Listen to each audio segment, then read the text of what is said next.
What's up everybody, Bastamouth here, bringing you another Halo Infinite video. Today for you we have a Pro VOD review. Before we get into it though, remember to like and subscribe if you learn anything new today, or just enjoy the video. Also, join our Discord server, link is in the description, where you can play ranked with us. It doesn't matter what skill you are, it doesn't matter what rank you are, come have a blast with us. I apologize in advance because I do not have the face cam. I am at the hospital right now, my son has just been born, everything is fine, he is fine, but we are just staying here for a little bit, so I am sorry I don't have a face cam. Also, I'm going to be talking a little quieter because when I recorded this, I was around him and I didn't want to wake him up. He was sleeping, so I'm sorry my charisma's a little down. But I assure you, I am wearing underwear on my head. This is a regular video, just no face cam. I hope you enjoy. Let me know what you think down in the comments. So we are going to be covering Optic Gaming versus Cloud9 Game 5 of the Grand Finals. Cloud9 was absolutely dominant in this tournament, not losing a single game until the Grand Final here. It is often assumed that pro players are just bundles of raw skill and God-given talent when in fact they are cold, calculated killers who use map control along with coordinated pushes to dominate their opponents. Today I will show you how to apply the logic of Optic Gaming to your own ranked games to get the wins that you deserve. I specifically chose this game, I know it's a little older, but because for me personally, I struggle with Slayer and Bazaar. Slayer is my most struggled game mode and Bazaar is my most struggled map. So I chose this game to help me and you guys learn from how the pros deal with this game mode and this map. Right here we have the most crucial point in the match. Notice how Optic is sending two players straight down mid doors as well as two players hard pushing tower.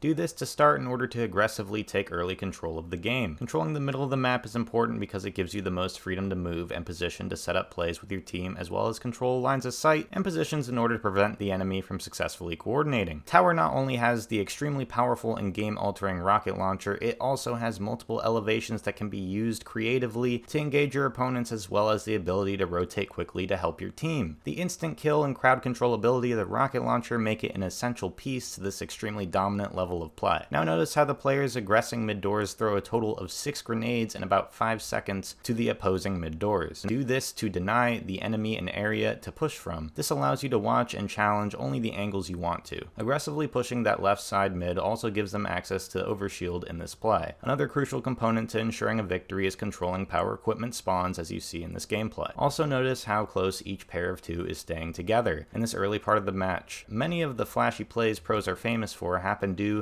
to the information they have on the enemy as well as their teammates' support. At the beginning of the game you have no information, and holding hands like this allows you to ensure the trade if one of your teammates dies. This is essential in a game mode like Slayer, where kills equals points. I do believe the perfect execution of this mid play won Optic the tournament because of the amount of momentum and map control Optic was able to establish in this single play.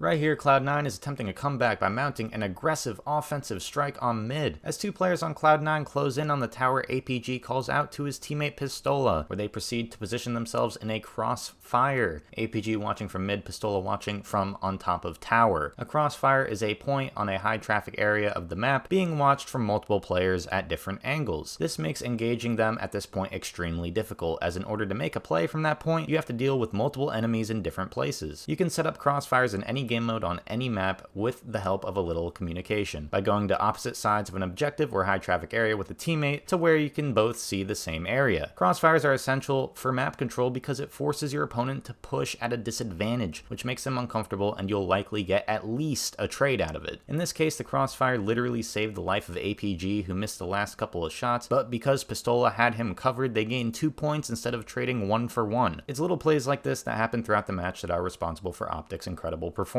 To finish off Cloud9, we have Trippy, who has 2 amazing triple kills at the end of the game here. Cloud9 at this point has control of tower, and as we know, controlling tower on Bazaar is a crucial point to map control and therefore winning. Optic is able to take back control by having Lucid and APG push tower directly. Cloud9 completely focuses and covers them, killing them both. But this is all part of the plan, as Trippy has made his way all the way around to the opposite side of mid, and he is able to pull off an amazing triple kill thanks to an oblivious and damaged Cloud9, which is all thanks to the plays made by his teammates Lucid, and APG. Sometimes in your own games, you're going to have situations where a team has total map control, and this can seem impossible to overcome. With proper communication and coordination, you too can pull off an Optic-style false advance. But you have to be selfless and willing to sacrifice your own life for the ultimate win. There is no room for ego in competitive Halo. The second triple kill is a perfect example of isolating gunfights. What initially appears to be a 1v3 is actually 3 separate 1v1s in rapid succession. After seeing the first two players, Trippy angles himself around the pillar so he is only able to focus on the one closest to him. As he's going to challenge the second, he notices the third. The second is damaged already, so he grapples into him for the instant melee. This grapple allows him to close the distance quickly and in a way that makes him harder to hit than if he just sprinted. Now, because of his use of the equipment, he has more than enough ammo and health to deal with the third opponent. This is how you should treat every engagement you have against multiple enemies in rank. Use angles and perspective to change your 2v1s into 1v1v1s.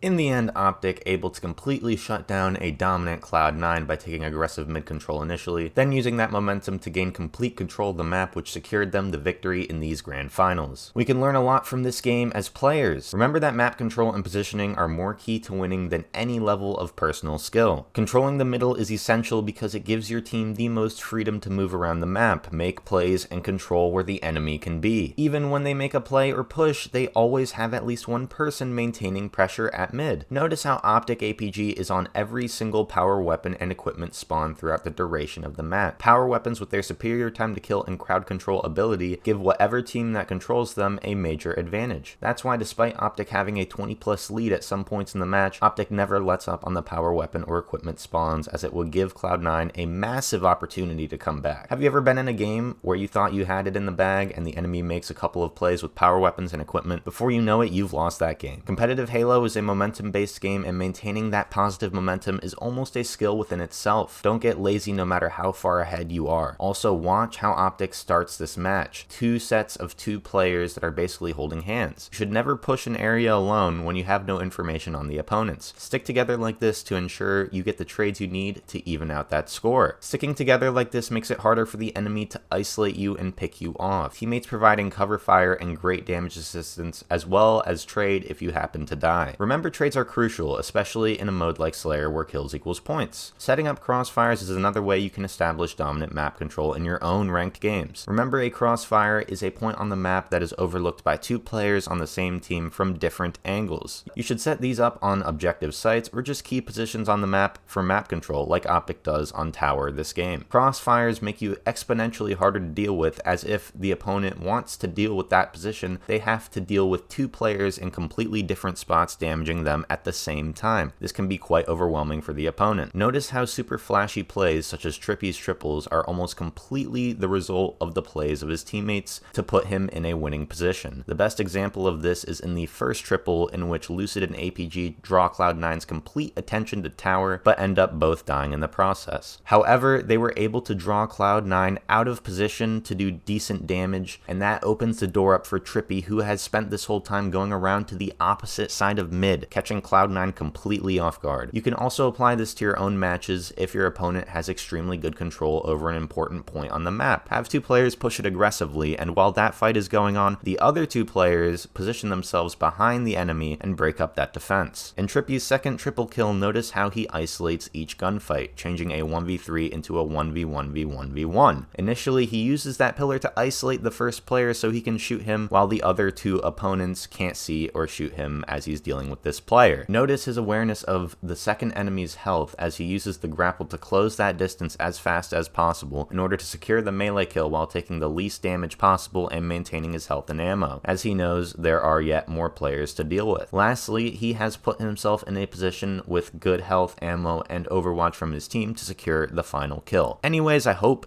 all of you could learn something new from this video. I know I certainly did. See you all in the next one.